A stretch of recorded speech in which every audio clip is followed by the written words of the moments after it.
ये बात है फरवरी 2019 की, जब कुछ मछुआरे मछली पकड़ने के इरादे से इटली के एक तट से समंदर में पहुंचे।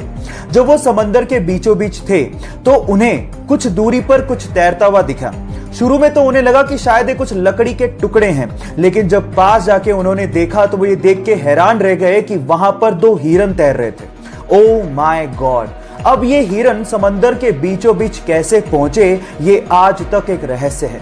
बहरहाल उन मछुआरों को दिल से धन्यवाद, क्योंकि उन्होंने उन हिरणों को बचाने की सोची। तो उन मछुआरों के लिए एक लाइक तो बनता है। दुनिया का सबसे बड़ा क्रिकेट स्टेडियम इंडिया में है। Oh my God! पर यह सच है गाइस। मैं बात कर रहा हूं गुजरात के सरदार वल्लभ भाई पटेल स्टेडियम की, जिसकी सिटिंग कैपेसिटी 1,10,000 दर्शकों की है। इसके पहले तक यह रिकॉर्ड ऑस्ट्रेलिया के मेलबर्न क्रिकेट ग्राउंड का था, जहां की सिटिंग कैपेसिटी 1 लाख थी।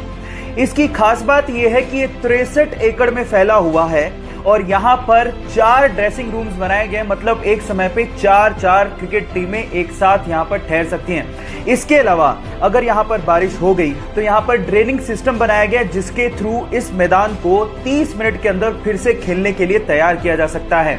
पहले दुनिया की सबसे बड़ी स्टैचू और अब दुनिया का सबसे बड़ा क्रिकेट स्टेडियम।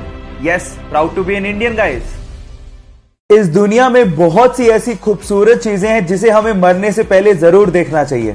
उसमें से एक है वियतनाम के बाना हिल्स पे बना हुआ गोल्डन ब्रिज। क्या खास बात है इसकी, मैं आप लोगों को बताता हूं।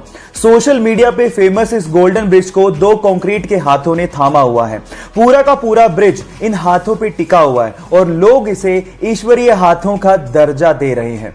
अभी तो हम लोग कहीं जा नहीं सकते, लेकिन जब ये कोरोना का संकट खत्म होगा तो मैं जरूर वियतनाम जाके इसे एक्सप्लोर करना चाहूंगा।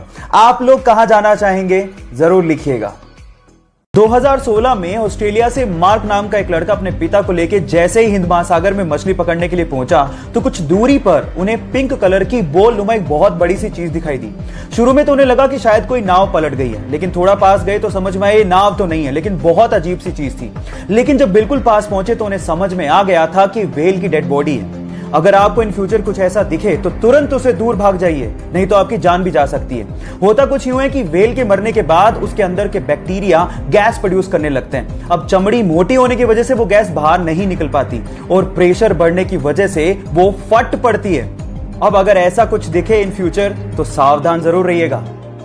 ये घटना है जनवरी 2020 की, जब पाकिस्तान के लाहौर में लोगों में तब डर का माहौल पैदा हो गया जब उन्होंने आसमान में एक बड़ा सा उड़ता काले रंग का छल्ला देखा। कुछ लोगों का यह कहना था कि शायद ये कोई शैतानी बादल है, तो कुछ लोग कहने लगे कि शायद ये कोई एलियन एक्टिविटी है।